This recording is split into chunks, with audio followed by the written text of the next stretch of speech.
Wassalatu wassalamu ala sayyidina maulana Muhammadin wa ala alihi wa sahbihi ajma'in, amma ba'd. Rabbi yassir wa la tu'assir, Rabbi tamim bil khair. Rabbana shrah lana sudurana wa yassir lana umurana wa umura muslimin wahlul 'uqdatam min lisanina yafqahu qawlana. Bismillahirrahmanirrahim. Al-Muttasil ila Imam al-Khatib al-Faz al-Imam Jalaluddin As-Sayyidi rahimahullah ta'ala wa qad sabaq sirruhu wa adama nafa'a bi ulumihi wa barakatihi wa nafahatihi wa madadihi wa karamatihi fid darain, amin. Lanjutkan dengan nomor hadis 8963.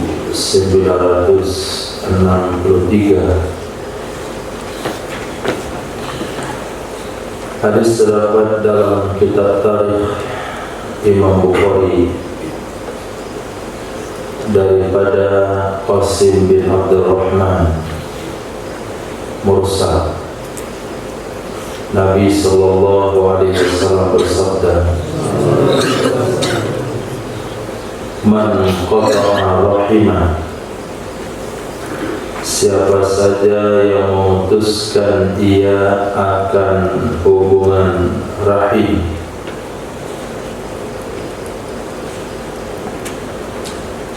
aw halafa ala yaminil fajiratin, atau dia bersumpah atas sumpah curang,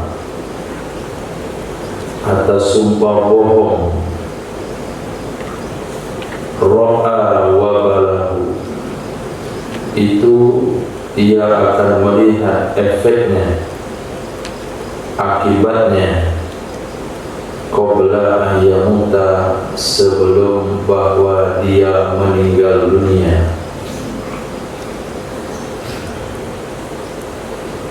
Sepertinya Nabi memberitahukan semana dengan hadis yang lain bahwasanya orang yang memutuskan silaturahim dia akan diazab di dunia sebelum di akhirat.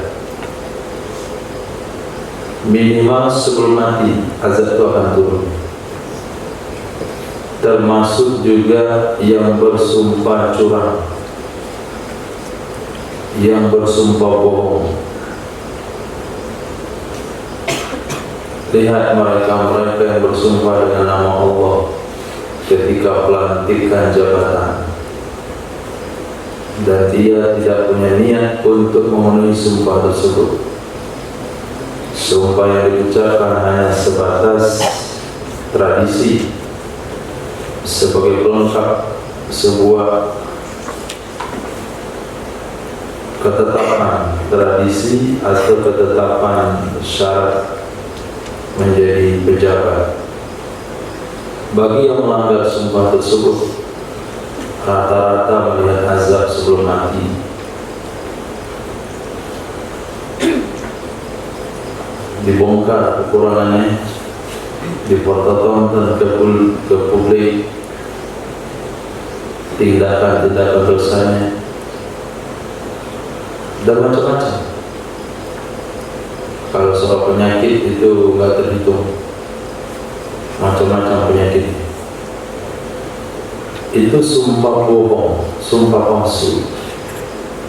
Jangan sampai karena tidak mau terima konsekuensi dunia, akhirnya dapat konsekuensi dari Allah.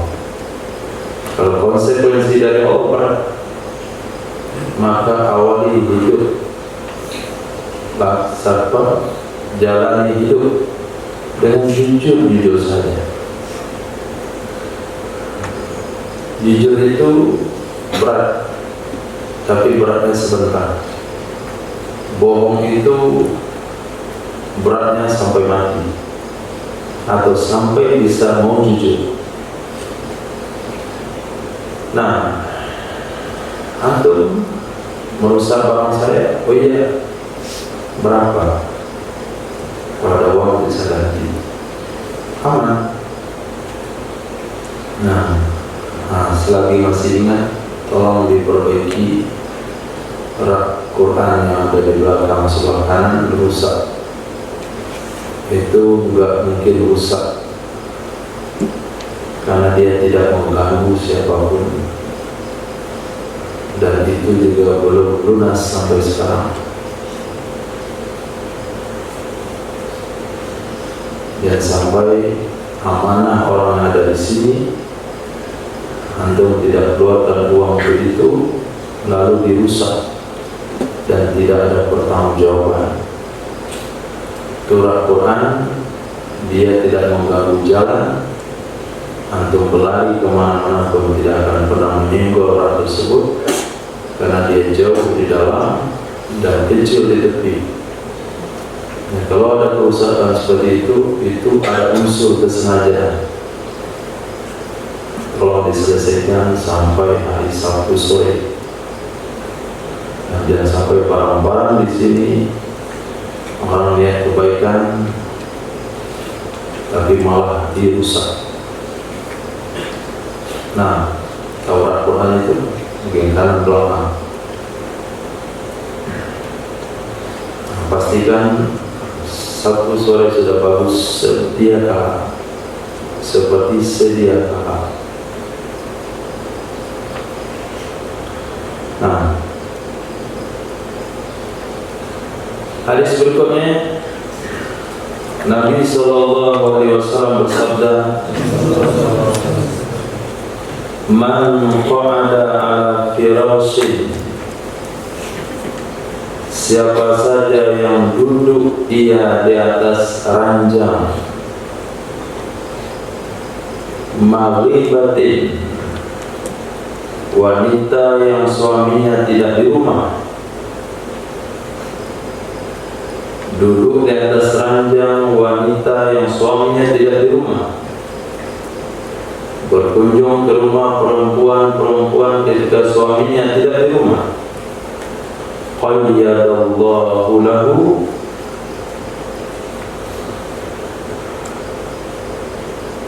niscaya memberikan kuasa oleh Allah,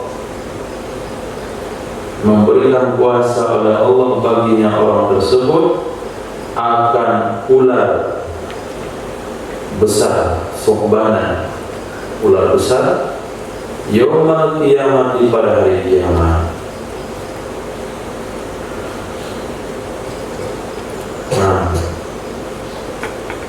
maka ini awal-awal dakwah masuk ke kampung-kampung yang jauh lah, itu tanya, ada suami, ada bapak? Pertanyaannya itu mirip sama PKI, maka bikin orang takut. Karena zaman PKI kan hanya laki-laki semua. Kalau ada laki-laki berarti hilang malam-malam. Nah, ini yang membuat salah satu orang kita takut dulu. Memorikan hanya laki-laki. Orang yang memorinya itu zaman PKI. Sebetulnya bukan zaman PKI. Hadis ini dasarnya. Karena tidak boleh masuk ke dalam rumah yang di dalamnya wanita yang tak bersuami. Kalau tidak ada laki-laki dalam rumah itu dia masuk. Kalau antum sebagai petugas AC misalnya, petugas gas, petugas perbaikan internet, perbaikan apa saja, tukang. Itu kalau ada suami di rumah jangan kerja dalam rumah. Nah, nanti ada kerja sendiri, kerja luar aja dulu. Nah, suami belum belum, saya rapikan pagar dulu, saya rapikan di luar dulu, saya rapikan instalasi air di luar dulu. Suami nggak ada di rumah, enggak. Kayak mana yang usah? Dalam dulu, hari ini dulu. Besok di akhirat dia akan dikuasai oleh ular besar. Hadis Hasan. Kenapa? Karena Nabi bersabda, tidaklah berdua-duaan laki dan perempuan melainkan ketiganya syaitan. Kalau sudah syaitan yang ketiga, maka kita dilihat walaupun tua, masya Allah, muda. Karena Nabi katakan perempuan kalau dia melihat dari belakang dia akan dihiasi oleh syaitan. Dilihat dari depan dia dihiasi oleh syaitan. Dia dari kiri dihiasi oleh syaitan. Itu sebabnya hari ini ketemu anak muda kawin sama nenek-nenek. Kenapa anak muda merusak selera yang itu? Karena ada seni yang melihatnya. Ibu kantin,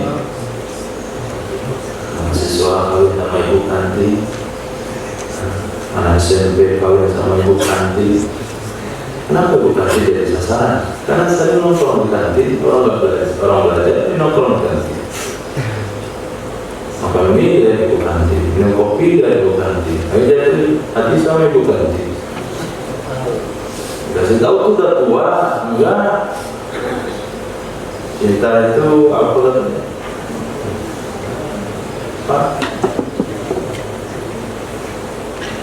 Apa namanya? Ada penilaian sendiri. Padahal hadis dikatakan al-hubbu yughni wa yusin. Cinta itu membuat Anda tuli dan buta. Itu sebabnya untuk menikah diawali informasinya dari keterangan, bukan daripada melihat-lihat. Nanti salah lihat, jelek kelihatan nanti juga karena dihiasi oleh syaitan. Dah kawin baru menyesal, jelek. Kemarin kami bilang kamu yang tuli, kamu yang buta. Nah, pokoknya kalau ada perempuan jualan sendiri, jangan belanja sendiri, berdua, bertiga. Ini penjualan perempuan, perdagangan perempuan, perdagangan perempuan, pembeli laki-laki sendiri, ini bahaya. Nah, di zaman sahabat saja berbahaya. Sehingga ada satu sahabat yang menyebabkan ayat turun, inna hasanah yudhibisanya istilah hakimis sholat atau yafilai wa nahar. Itu kenapa? Itu karena pedagang laki-laki membeli anggur masalah kurma sama satu pedagang perempuan makan segar. Kata pembeli, ada bang di dalam segar-segar, bawa ke dalam kedai. Akhirnya sambil milih-milih kurma kecium. Baru sadar, tanpa Nabi ya Rasulullah telah binasa, telah mencium anak orang. Akhirnya Allah turunkan ayat, laksanakanlah sholat dua tepi siang dan malam, itu akan menghapuskan dosa dan kesalahan. Apa kata laki-laki tersebut? Apakah ini khusus untuk saya? Oh tidak, itu khusus untuk seluruh kaum muslimin. Nah, sudah paham? Jangan sekali-kali berdua-dua dengan wanita, walaupun antum katakan ini sudah sama dengan ibu kandungku, karena dia sudah tua, ini seusia dengan nenekku. Walaupun demikian judulnya, kalau keseringan nanti akan jadi istrimu. Hadis berikutnya Nabi sallallahu alaihi wasallam bersabda, "Man kana akhiru kalamihi la ilaha illallah dakhala jannah." siapa saja yang adalah akhir kalamnya kalimat la ilaha illallah pasti masuk surga langsung. Itu penafsiran ulama, langsung. Kalau masuk surga setelah masuk neraka, itu enggak perlu la ilaha illallah di akhir hayat. Sekali saja mengucapkan dua kalimat syahadat, enggak sholat, enggak puasa, enggak haji, zina, mencuri, merampok, mabuk. Yang penting ada dua kalimat syahadat, pasti masuk surga. Walaupun dalam neraka triliunan jutaan tahun, tapi pasti di sini adalah langsung.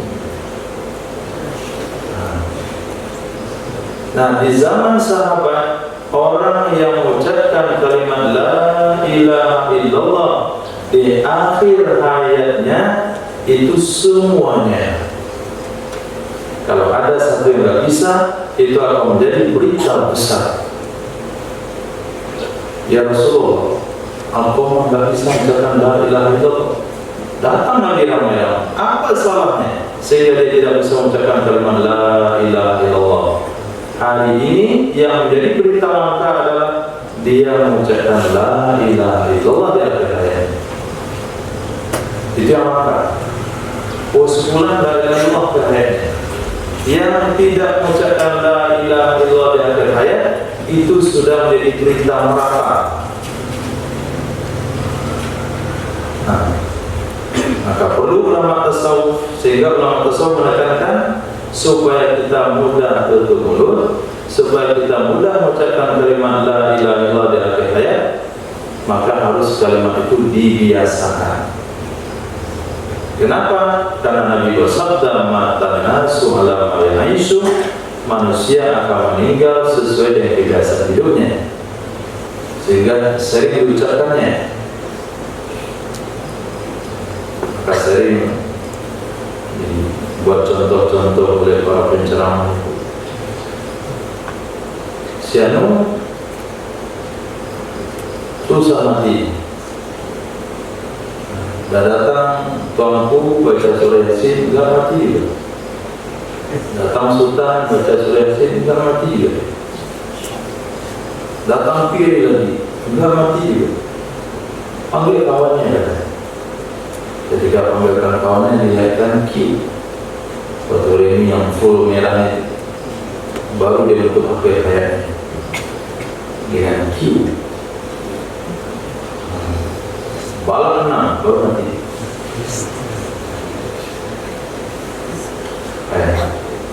Tapi kalau hari-hari ngaji mati sambil mengaji, hari-hari mengajar mati sambil. Banyak ulama kita yang mati sebelum mengajar. Hari-hari jihad mati fisabilillah. Hari-hari balap liar mati di aspal. Nah, hari-hari jualan mati di pasar.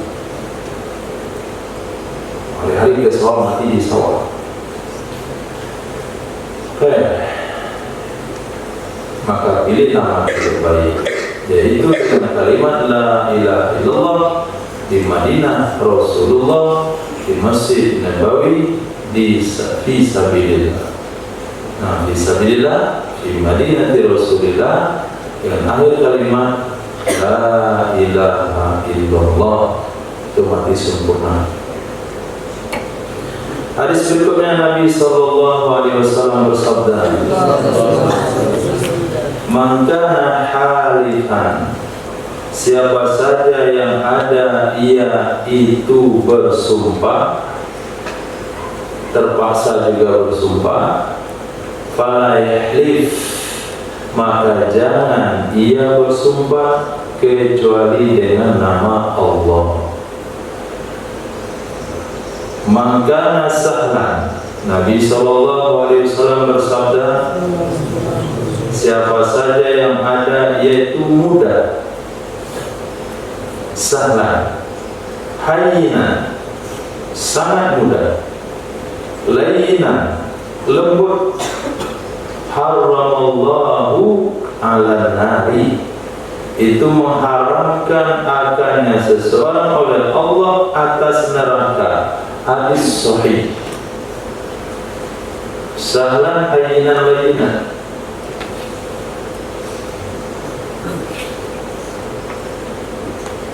Pinjam sendal itu sebentar. Nah, pakailah, dia hilang. Pinjam boros kainnya, itu ada dari saya. Sabun saya ambil sabun saya. Itu namanya hayina, lina. Itu orangnya masuk surga, nggak akan masuk neraka. Pinjam sendal, antum punya sendal. Sendal saya hilang. Kenapa antum hilang? Pinjam sebentar. Jangan ya, nanti kalau saya perlu cari mana. Kalau antum pakai satu luar nanti seperti apa? Itu urusan sendalnya itu sampai 15 menit dialognya.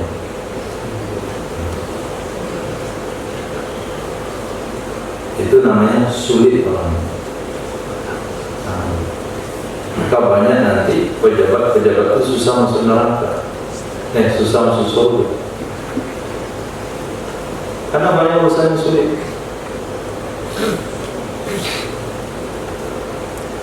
Jadi ada masyarakat yang dibolak-balik mulai daripada camat ke kantor sipil, capil, camat capil ke lurah, camat capil lurah.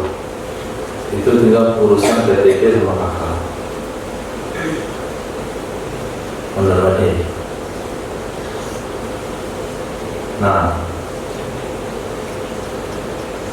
kalau itu kita harus mudah saja. Saya jadi gari, oh boleh.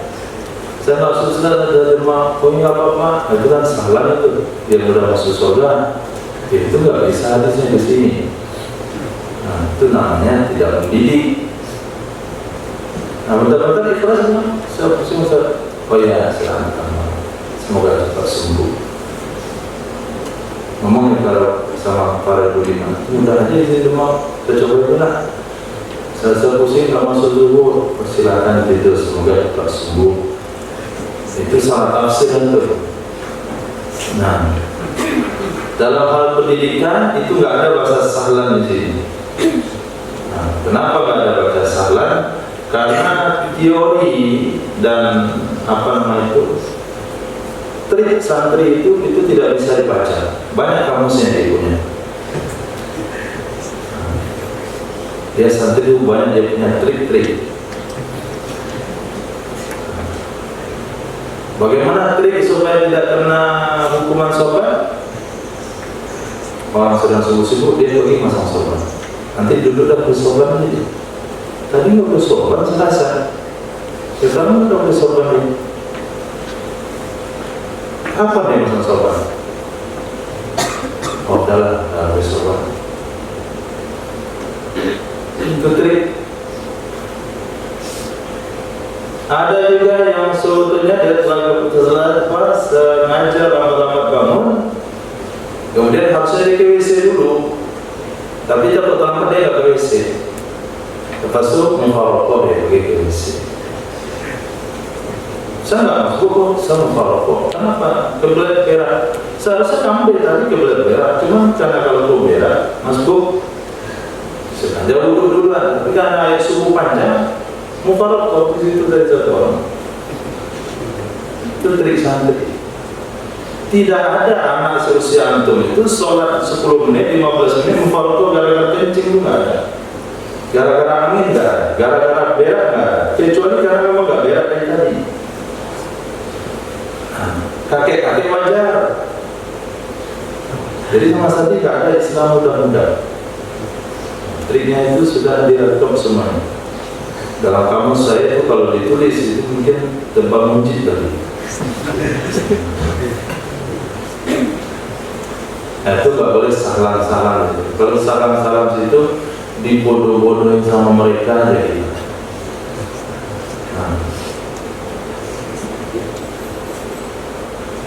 Terhasbi lagi dia seperti menulis tapi dia menggambar. Ada lagi seperti menulis kitab, kita baca dia tulis tapi menulis kata-kata. Jadi jangan bawa di sini itu saya dalam bab pendidikan itu nggak masuk. Nah, ini dalam bab sosial kemasyarakatan. Nah, Demi mengatakan di sini Nanti jam 9 diminta 30 orang untuk menemani guru TPA kita berdiri acara atau acara naik rumah kan, atau acara sholat hari. Gabung satu hari naik rumah, syukuran sama sedih.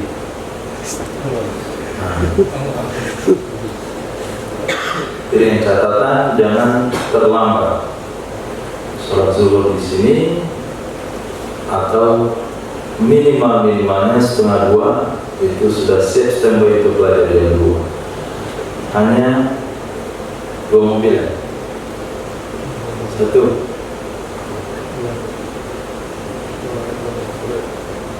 Ini langsung dua.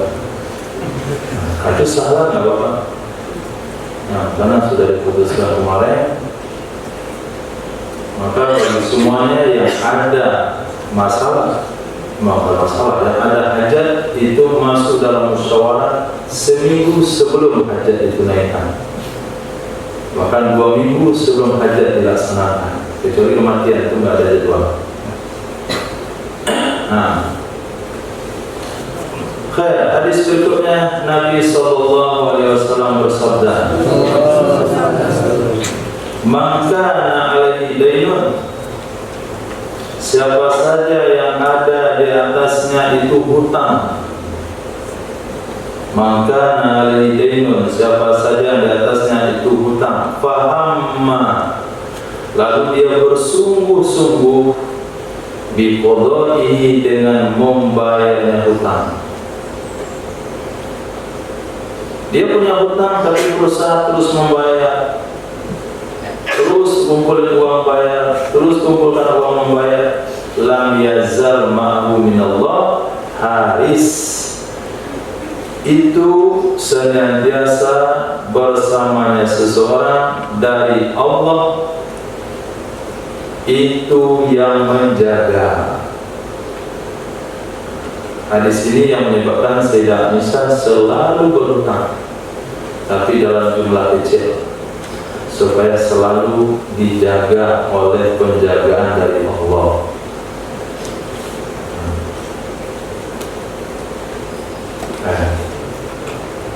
Hadis berikutnya Nabi SAW bersabda,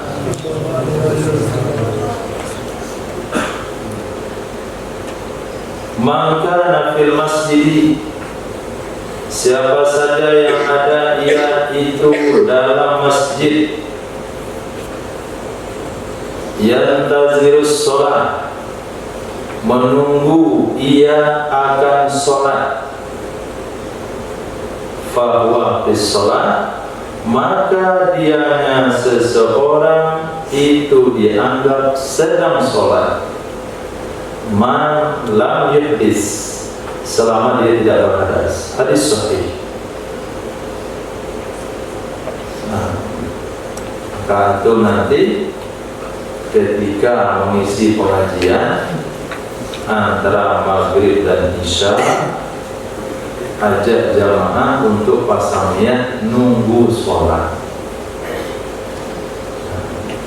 supaya duduknya jamaah itu dianggap sedang sholat, dan kita yang menyebabkan mereka dapat pahala tersebut, maka kita dapat pahala sebanyak mereka yang punya niat. Walaupun pengajian dia tidak mengerti, tetapi dia dapat pahala sholat. Bayangkan antara maghrib dan isya ada 1 jam kurang lebih, itu dia dianggap sedang sholat. Nah, begitu juga setelah maghrib program malam, duduk di aula mengaji sambilnya nunggu sholat isya. Baca wirid setelah malam Jumat, setelah maghrib malam Jumat, nunggu waktu sholat isya. Pergi ke masjid sebelum sholat Jumat, duduk di masjid ketika niat nunggu sholat Jumat. Maka duduknya di masjid sambil mengantuk sekalipun, itu tetap mendapatkan ibadah sholat. Itu pentingnya niat.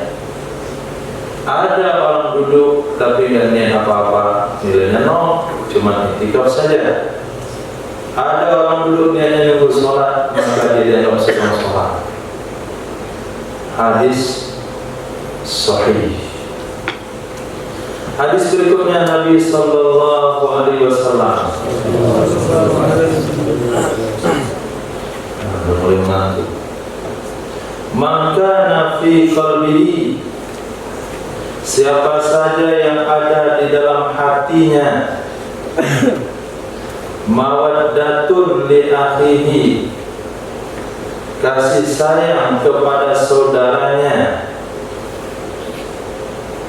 summa lam yutlihu, kemudian dia tidak menampakkan akannya saudara, alaiha, di atasnya kasih sayang, atau lebih tepat memberitahu, kemudian dia tidak memberitahu akannya saudara, atasnya kasih sayang, faqad khanahu, maka sungguh telah mengkhianati dia seseorang akannya saudara.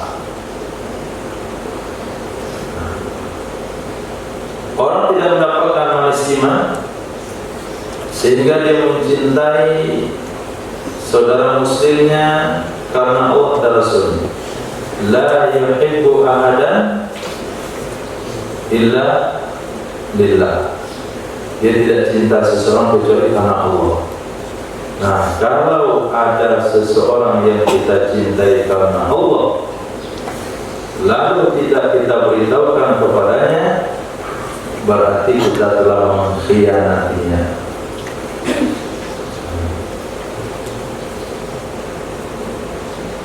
Ketemu misalnya dengan para masyayikh,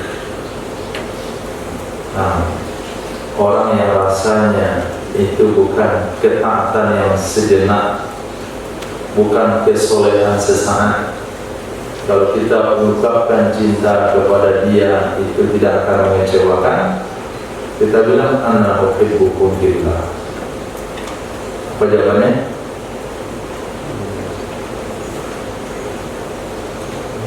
Kalau ada orang mengucapkan kepada kita ana uhibbukum fillah, aku mencintaimu karena Allah, apa jawabannya?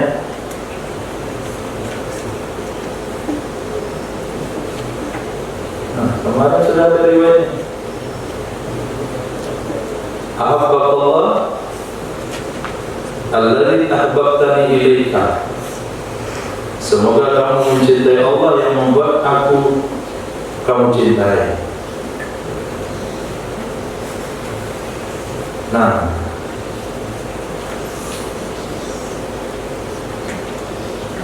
tapi kepada orang yang sudah istiqomah,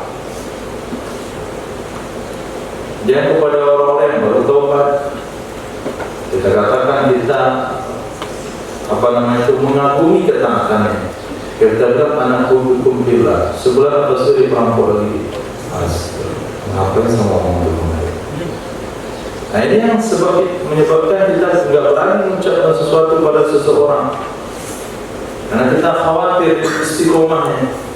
Tapi kalau nampak orang istiqomah, memang dari itu kayak gitu solehnya, maka itu taatnya, bukan baru taat, sudah lama begitu taatnya, apalagi sudah hampir mati, ketemu ulama-ulama sepuh. Nah, seperti yang pernah kita lewati itu. Nah, harusnya kita katakan ana uhibbukum fillah.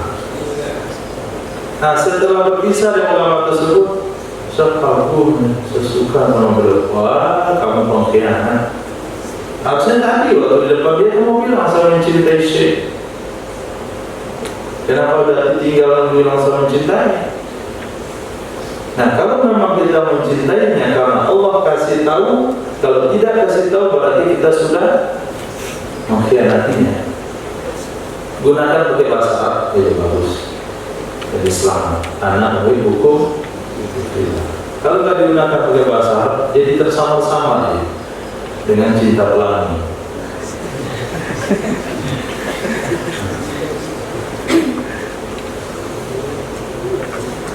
Melangi makhluk Allah jadi rendah nilainya gara-gara mereka.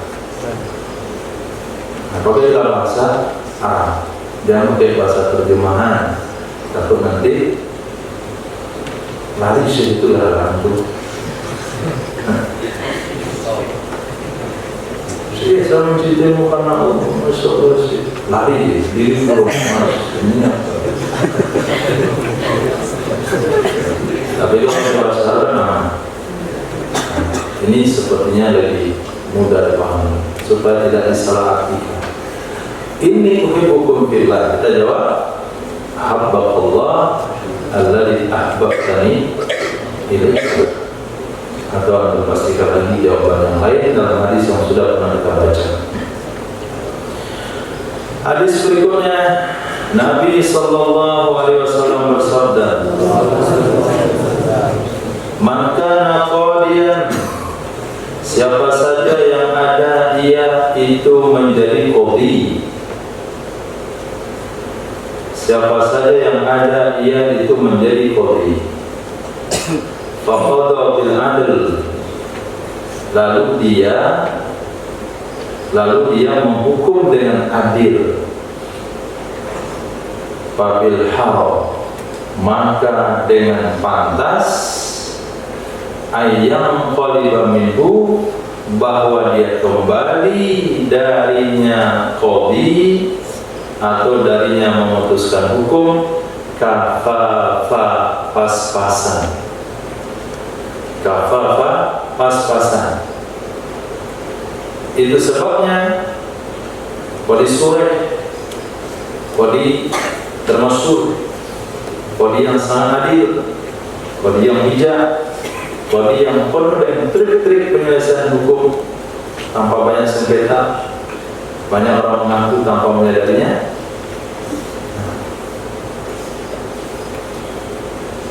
Berpesan ke anaknya, jangan kamu jadi qadi. Kenapa qadi memutuskan hukum secara adil tetap kembalinya dalam keadaan pas-pasan? Karena dialah orang yang paling tahu dengan aib masyarakat.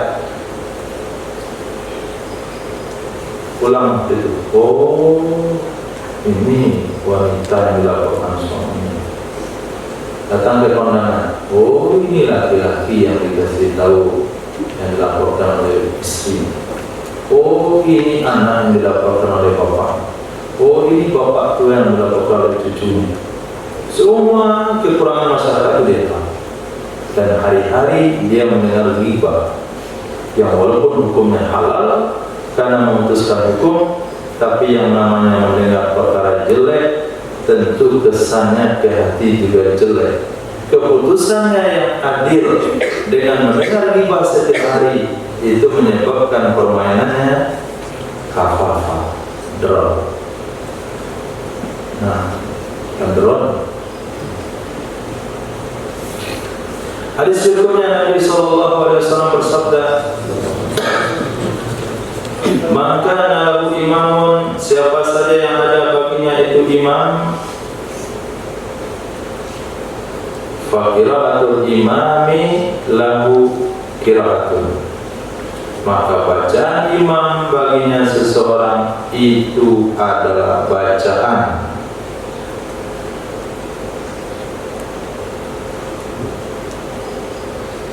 Nah, orang yang sudah sholat berjamaah, bacaan imam baginya sudah menjadi bacaan. Kata Imam Abdul Rauf, hadis ini mendukung mazhab Imam Abu Hanifah yang mengatakan makmum tidak wajib baca Al-Fatihah.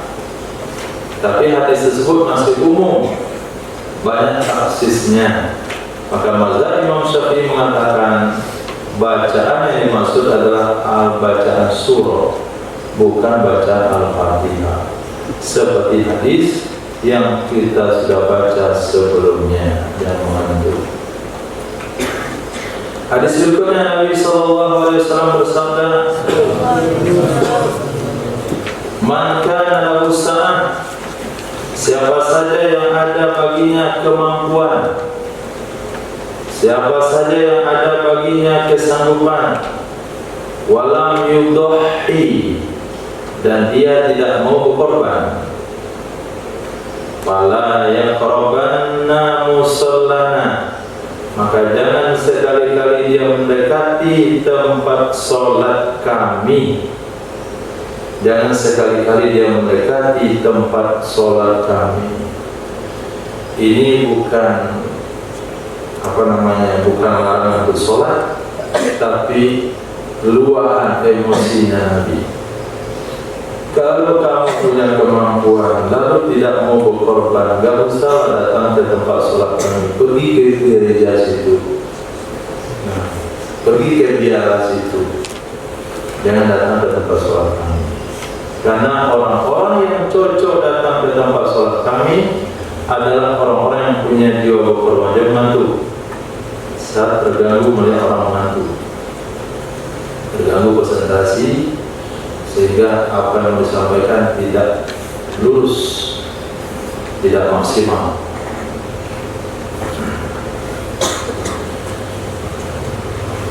Nah, jadi kata Nabi SAW, yang punya kemampuan mestilah berkorban, karena Islam itu adalah agama pengorbanan. Banyak korban, banyak pahala. Sedikit korban, nggak korban, gitu.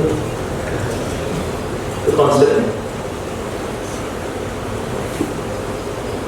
Tidak akan pernah paham ahli pertanian sebelum dia pergi ke sawah. Nah, bapak-bapak yang hari-hari ke sawah walaupun tidak belajar pertanian, dia paham.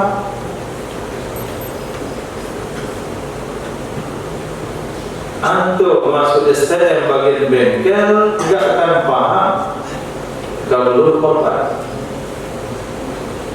Itu dengan berlumuran oli. Orang yang kalau sudah turun korban membengkel walaupun tidak tamat STM paham. Kemarin antum hadir itu kan bukan tamat STM, bisa dia bengkel motor ya, mobil, motor. Nah, ada nggak tamat STM? Ada tamat STM suruh bengkel nggak bisa dia karena belum berkorban. Kita yang sudah belajar kitab fikih tentang memandikan jenazah, karena belum pernah mencoba, gak berani.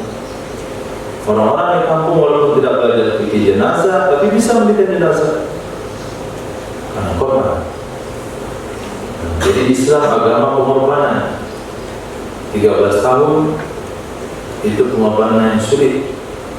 10 tahun itu pengorbanan yang mulai hasil. Kita tinggal 1 tahun lagi pengorbanan sulit.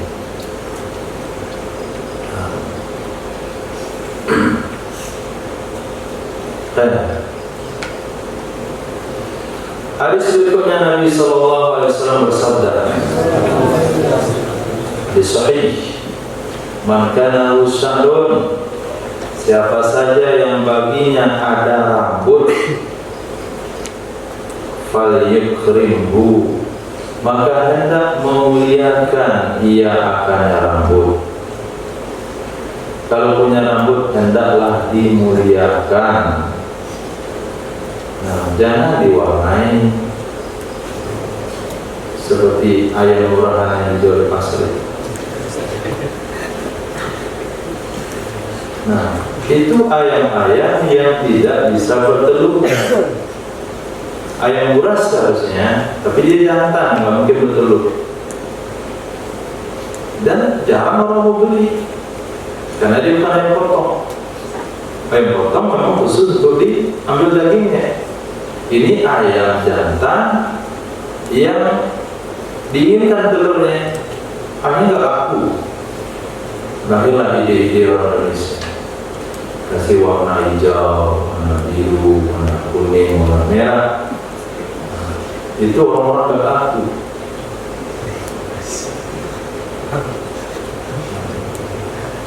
Yang orang-orang laku itu dia penampilan apa adanya, putih-putih dan hitam, ya kan? Tak perlu diwarnai karena dia laku. Yang rambut dilukis, gambar partai, gambar gunung di kepala, gambar cicak di luar.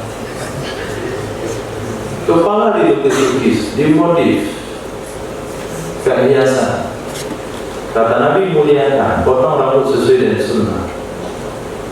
Supaya dia bangga di hadapan baginda Rasul. Sama umat Nabi. Jadi bukan matamu saja yang umat Nabi, kepala juga umat Nabi. Itu makna al-ikrim. Maka rambut diminyaki, rambut disampoi. Ini beli kue bisa disampo tidak? Muliakan rambut, kasih sampo. Sesuaikan sampo dengan rambut masing-masing. Coba sampo ini nggak cocok, nanti kalau teman cocok itu terus samponya. Itu memuliakan rambut. Ini rambut pakai sabun juga. Itu zaman dulu, zaman miskin dulu gitu.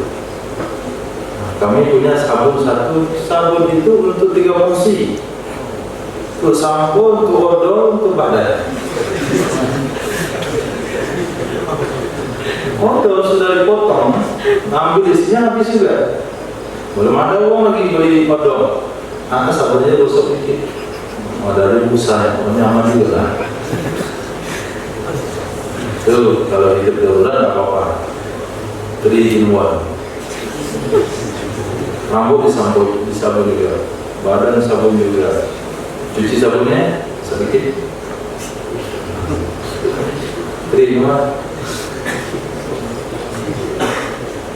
Kalau ada uang tidak apa-apa kan.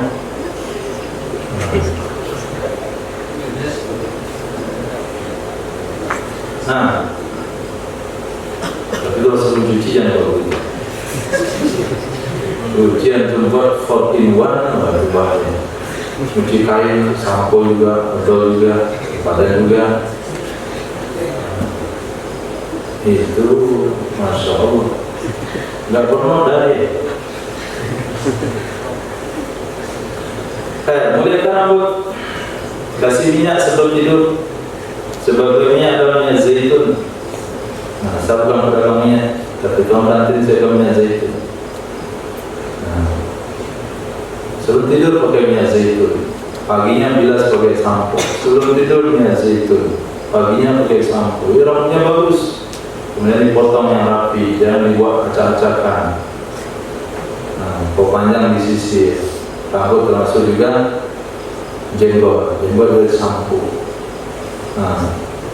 Jadi kalau putih semuanya baru kasih warna kuning atau merah. Itu sunnah Nabi dan hadisnya sahih. Hadis berikutnya Nabi SAW bersabda, "Manatus sabiyun." Siapa saja yang ada baginya itu anak kecil, falyatasoba lahu, maka hendaklah dia menjadi anak kecil baginya anak kecil.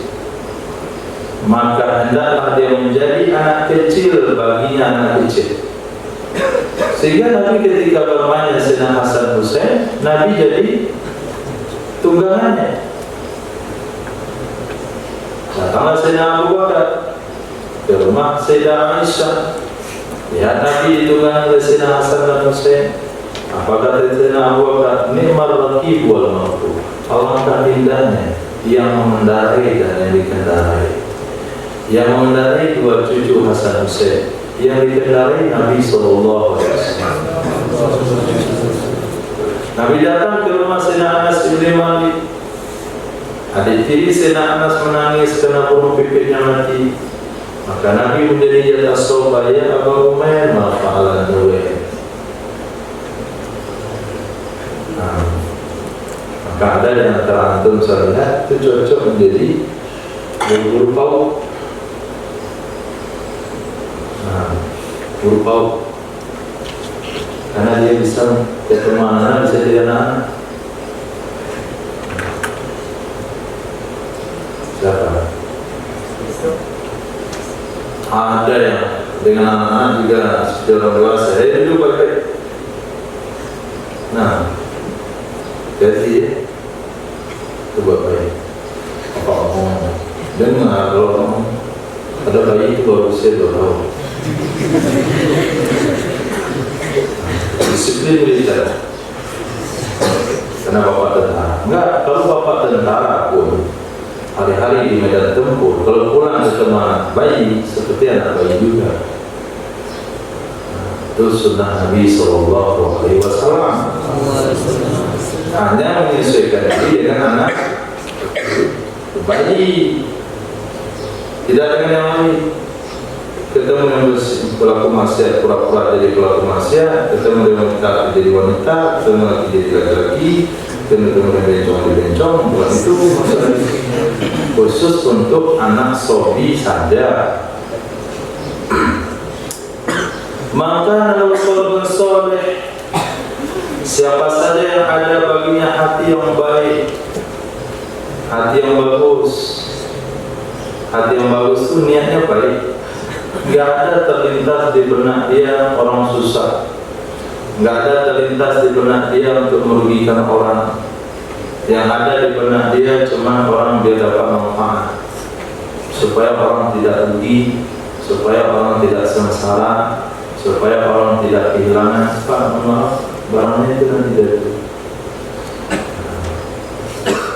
Jadi Pak Bang di pasar jadi kecopetan. Jadi niatnya itu selalu baik.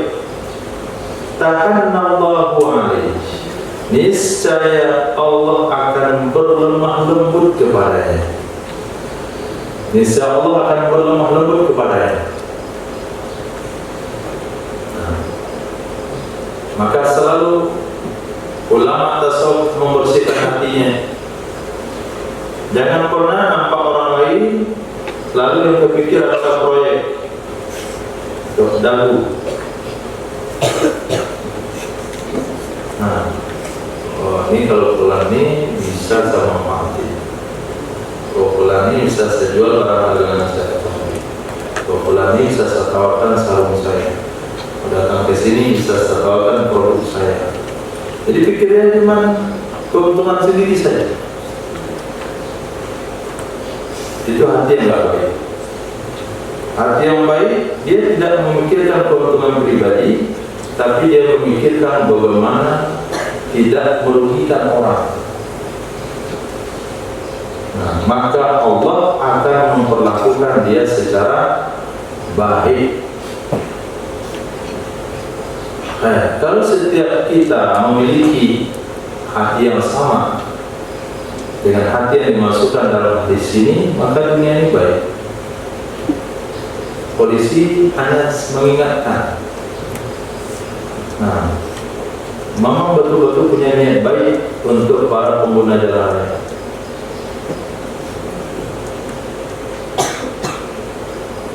Bukan memanfaatkan bisa bahwa hakim juga begitu, dokter juga begitu. Scan sama suntik 4 juta. Kalau saya scan di rumah itu nggak bayar. Mas scan KTP bisa. Dan orang nggak bisa masuk sih. Akhirnya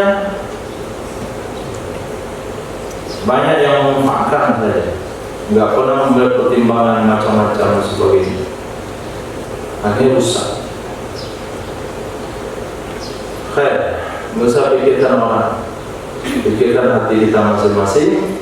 Kita tanamkan dalam hati, jangan sampai ada tindakan kita merugikan orang, menzalimi orang, bahkan kalau bisa membantu dan meringankan, bisa membuat orang itu maju, bisa membuat orang itu berhasil.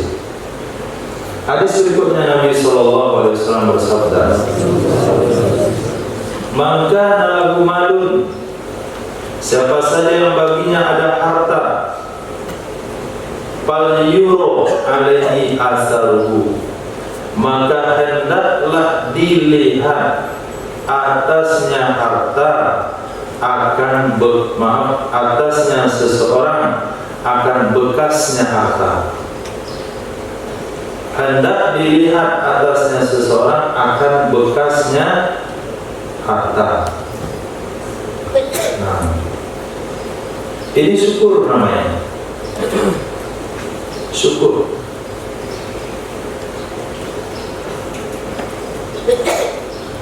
Bisa dipahami?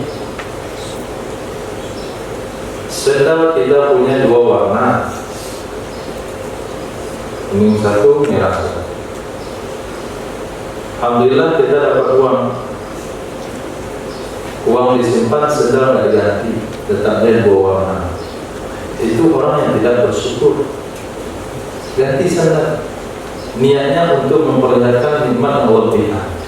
Kata Allah, oh kamu memang pakai nikmat saya, nanti saya kasih lagi. Alhamdulillah, karena kesempitan, kesulitan hidup, rumahnya sudah sederhana sekali. Kemudian dia dapat rezeki, lalu dia perbaiki rumahnya, niat untuk menampakkan bekas karena Allah. Dia ganti pakaiannya untuk menampakkan bekas karena Allah. Nah, motor dia mengganggu ketentraman masyarakat karena ada saking jeleknya.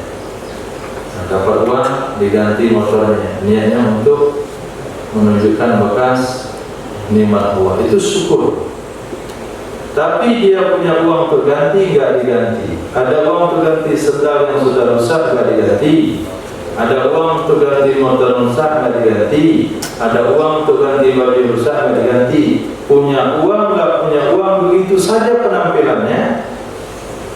Berarti dia tidak syukur dengan nikmat Allah. Nah, hadis ini tidak perlu dinasihatin ke masyarakat kita. Ini hadis nggak perlu disampaikan. Kenapa? Karena mereka sudah berbuat lebih jauh dari itu. Apa berbuat lebih jauh? Dia menampakkan nikmat yang dia tidak punya. Yang Allah suruh menampakkan nikmat yang punya. Masyarakat kita menampakkan nikmat yang tidak punya. Nah, kredit mobil supaya nampak punya mobil, padahal mobil utang. Nah, kredit rumah, dia kayak punya rumah, padahal rumah orang. Masa kita nggak perlu lagi di sini, dan lebih daripada pengamalan ini. Yang suruh. Nah, tadi sebelumnya Nabi SAW bersabda,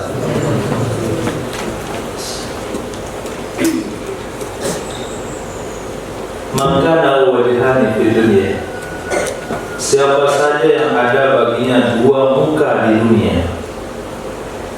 Siapa saja yang ada baginya dua muka di dunia, kana lahu yaumal qiyamati, itu ada baginya seseorang pada hari kiamat dua lidah dari neraka. Lisanani minnar, dua lidah pada neraka. Hadis hasan. Nah, kita dua muka artinya pengkhianat. Dua muka artinya orang yang tidak setia. Mana kira-kira penampilan untuk malam hadir tentang mubarak? Hah?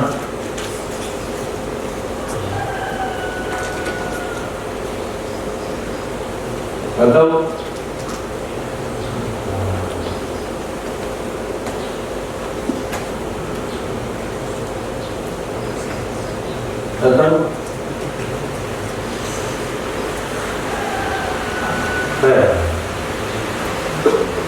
hari ini, tahun ini Gerindra berpindah satu pengasah Seoul. Kemudian kontingen, lepas itu pergi pula ke Ka'bah. Itu tiga muka namanya. Besok dia punya tiga lidah neraka. Dua muka saya, Ketemu sama orang ini kayak baikan sama orang itu. Ketemu sama orang itu gak baikan. Beda halnya untuk Islam. Kalau Islam gak apa-apa. Islam dia memperbaiki yang rusak. Itu gak apa-apa diomongkan. Nah, tapi kalau mengambil kepentingan pribadi yang gak boleh. Nah, ketemu sama MS Tamassak. Ketemu sama SA Tasa'ad. Itu nama bisa menyesuaikan. Jadi tujuannya adalah kebaikan. Ke situ oke, di sini oke. Nanti malam banyak di belok seminggu depan baru di Muhammadiyah. Itu bagus. Itu bukan bongkar itu nama Islam yang disukai oleh Allah. Hadis berikutnya Nabi SAW bersabda. Nabi SAW bersabda. Maka yu'minu billahi wal yawmil akhir. Siapa saja yang ada dia itu beriman dengan Allah dan hari akhir, falyuhsin ila jarihi, maka hendaklah dia berbuat baik ke tetangganya. Wa man kana yu'minu billahi wal yawmil akhir, siapa saja yang ada yaitu beriman dengan Allah dan hari akhir, falyukrim dayfahu, maka hendaklah dia memuliakan tamunya. Wa man kana yu'minu billahi wal yawmil akhir, siapa saja yang ada yang beriman dengan Allah dan hari akhir, falyakul khairan aw yaskut, maka hendaklah dia berkata-kata baik atau hendaklah dia diam. Hadis masyhur. Nabi SAW bersabda, maka yu'minu billahi wal yawmil akhir, siapa saja yang ada yang beriman dengan Allah dan hari akhir, fala yaski ma'ahu walada ghairihi, maka jangan dia siramkan airnya ke anak orang lain. Maka jangan dia siramkan airnya ke anak orang lain. Nah, siapa? Ikhlas mula. Boleh membangunkan pakai air. Nah, nggak boleh. Nggak tahu.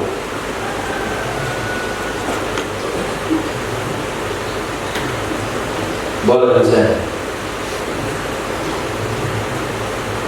Husain. Jangan menyiramkan air ke orang. Boleh. Nggak tahu. Apa maksud dari sini? Nggak tahu. Apa? Jangan dia menyiramkan airnya ke anak orang. Saya nggak boleh menyiramkan ke air. Ya, enggak. Apa maksudnya? Hah? Oh, air mani. Nah, jangan disiramkan air mani ke kawan.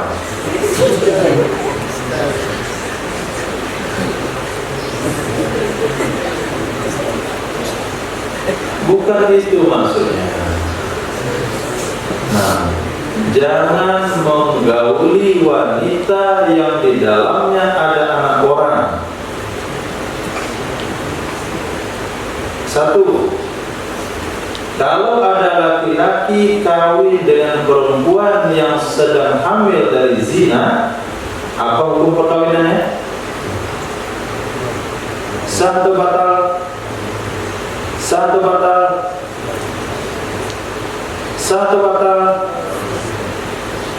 Fakih, sahabat. Apa bagian hari itu ada yang bisa jawab? Sah. Laki-laki boleh dan sah hukumnya kawin dengan wanita yang sedang mengandung anak zina. Hukum nikahnya sah. Tetapi selama anak itu masih ada di perut emaknya, nggak boleh berhubungan. Kapan boleh berhubungan? Kalau anaknya sudah lahir dan masa nifasnya sudah habis. Nah, itu adalah penyelamat harga diri orang, menutup aib orang. Nah, bagaimana kalau laki-laki kawin dengan wanita yang dizinainya, yang di dalam perut wanita itu ada anak? Boleh sah pernikahannya? Sah. Boleh langsung berhubungan? Boleh langsung berhubungan? Boleh. Karena itu adalah anak dia. Kalau ada satu wanita hamil karena hubungan syubhat,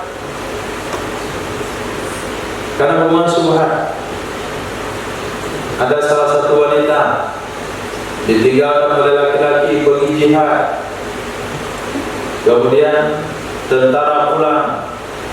Ketika tentara pulang, diinformasikan suami meninggal karena tembak, jatuh ke jurang. Mohon maaf, kami nggak bisa selamatkan.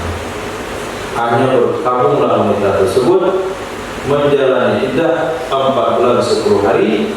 Setelah 4 bulan 10 hari menikahlah dia dengan laki-laki lain. 2 tahun setelahnya pulang suaminya. Ternyata suaminya selamatkan oleh orang asli, oleh orang kumuh, daripada jatuh dari jurang tersebut. Ternyata disambut dulu oleh penduduk asli, diobati, sembuh, 2 tahun pun pulang. Ternyata pulang, suami istrinya sudah menikah. Nah, apa hukum nikah dengan suami kedua? Batal, karena suami pertama tidak hidup, belum meninggal. Ternyata suaminya, istrinya sedang hamil. Ini gara-gara suami pertama, suami kedua. Suami kedua pulang, batal hukum nikah dengan suami pertama. Itu batal hukum nikah dengan suami kedua. Itu namanya hamil wata syubhat. Boleh suami pertama menggaulinya karena selama 2 tahun dia nggak menggauli istrinya, boleh? Boleh? Tidak boleh. Tunggu lahir dulu anak daripada suami kedua ini. Dalam lahir anaknya, habis masa nifasnya baru boleh menggaulinya. Istrinya tidak berdosa, suami kedua tidak berdosa, suami pertama juga tidak berdosa. Anaknya punya nasab ke suami kedua. Itu namanya watak syubhat. Nah, atau watak syubhat model lain, ketika mati lampu, ada satu suami salah masuk rumah petak. Nah, dia petak 3, masuk dari petak 4. Sampingnya lampu mati gara-gara tadi dihidupkan oleh pemerintah, gara-gara banjir, 20 hari itu lampu salah masuk. Terjadi hubungan. Astagfirullah, istri orang, kamu orangnya. Kira suami saya, ada suami belum pulang. Maka suami dia tidak boleh menggauli dia sampai dipastikan dia berhaid. Itu nama istibra. Oh, ternyata nggak berhaid, hamil tadi. Kalau hamil sampai lahir, nah selagi dia belum lahir, suami aslinya tidak boleh menggaulinya. Karena Nabi bersabda, jangan menyiram anak orang dengan airmu. Bukan bangun kita pakai air, bukan nyiram air mani bersama.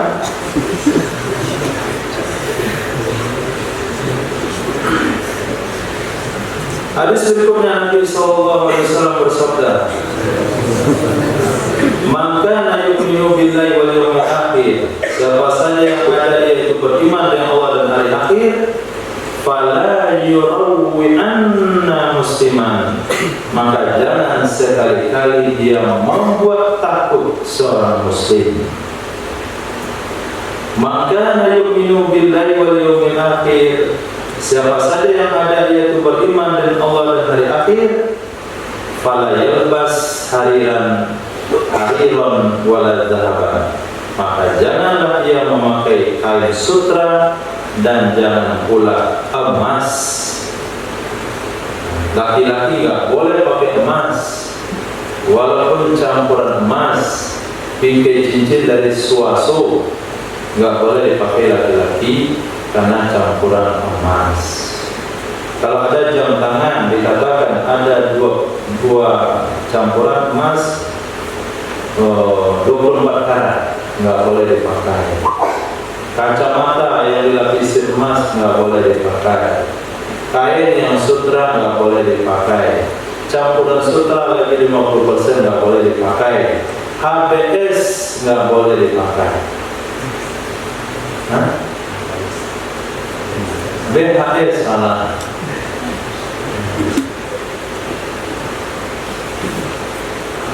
What?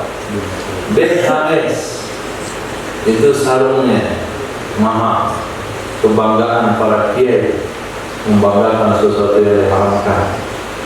Nah, tapi kalau BHS-nya 50% dikatakan di sana 50% sutra makruh dipakai, 40% sutra boleh dipakai, 60% sutra haram dipakai.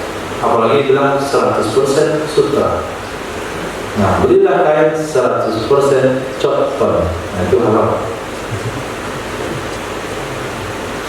Sorban yang dari Makkah yang tipis itu 100% cotton, katun maksudnya, atau 100% kulit haram, walaupun kulit ular.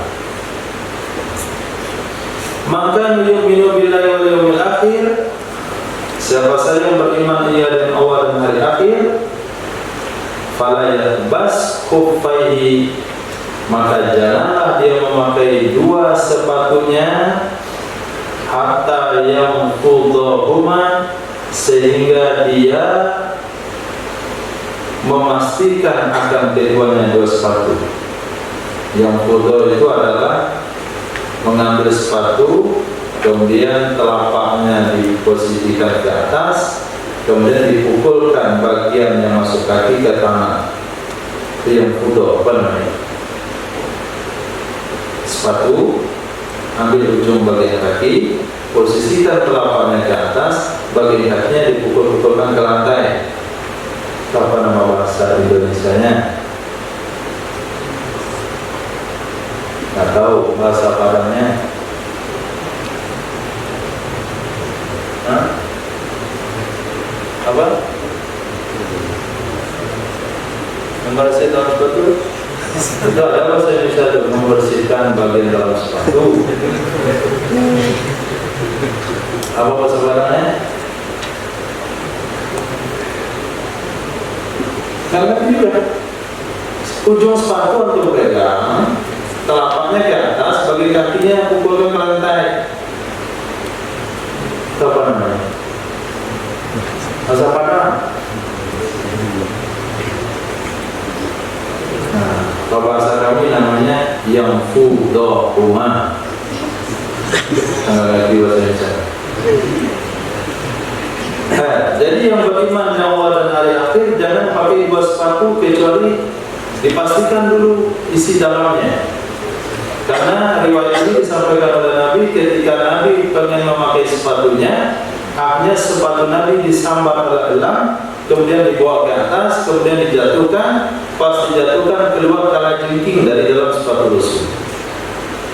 Maka Rasul rahmatan lil alamin tidak mau umatnya kesenang kalajengking, sehingga berkatakan yang punya iman yang Allah dan hari akhir. Kemarin kita sudah baca dalam tafsir ya, dikaitkan dengan iman yang Allah dan hari akhir. Maksudnya apa itu? Maksudnya apa? Penekanan yang sempurna. Jadi Nabi sangat-sangat menekankan jangan pakai sepatu kecuali pastikan di dalamnya mungkin tidur tadi malam kalajengking, mungkin tidur kelabang. Pas dipakai, masuk kaki antum ke dalam, langsung dia senang dan berbahaya. Tapi kalau pakai sandal nggak usah, karena dia isinya sudah jelas, ini sepatu. Termasuk sandal yang seperti sepatu. Terakhir,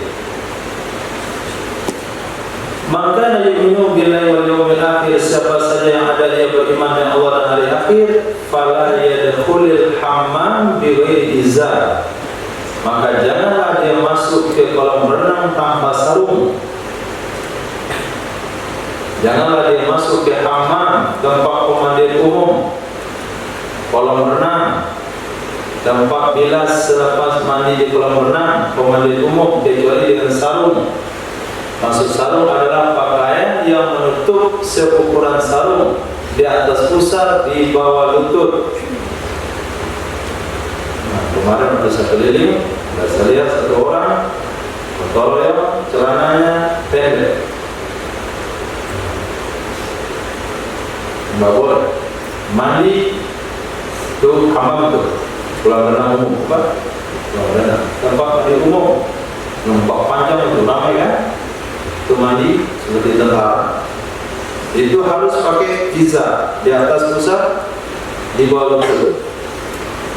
Kalau ada yang punya basahan di atas lutut, di bawah pusar, wajib dilaporkan karena melanggar sunnah. Haram hukumnya membuka paha.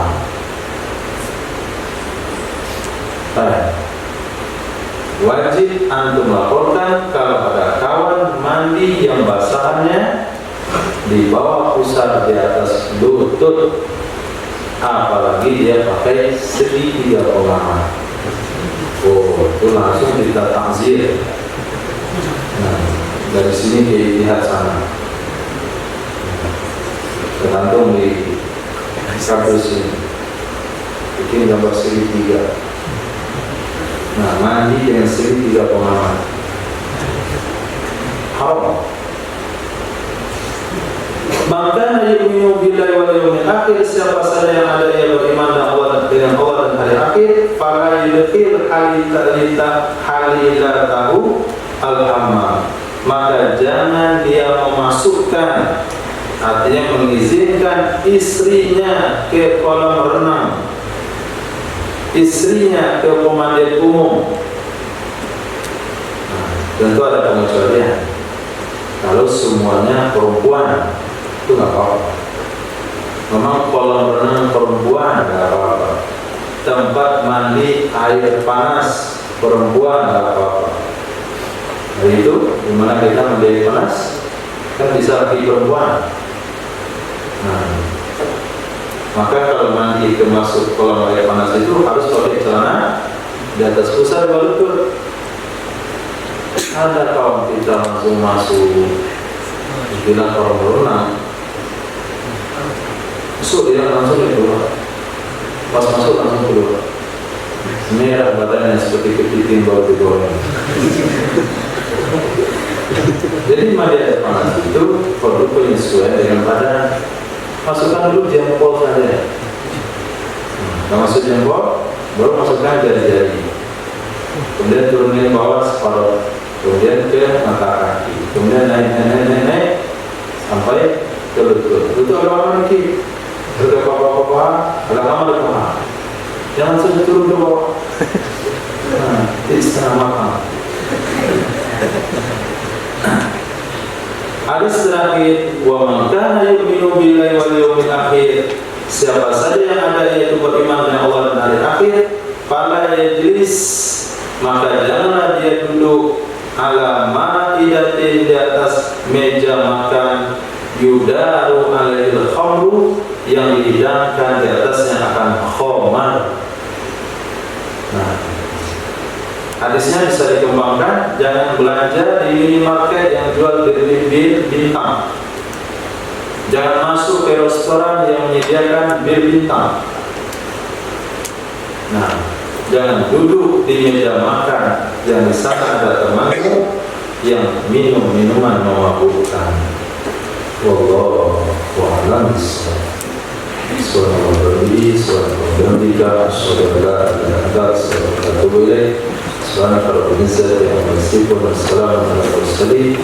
Alhamdulillah Rabbil Alamin.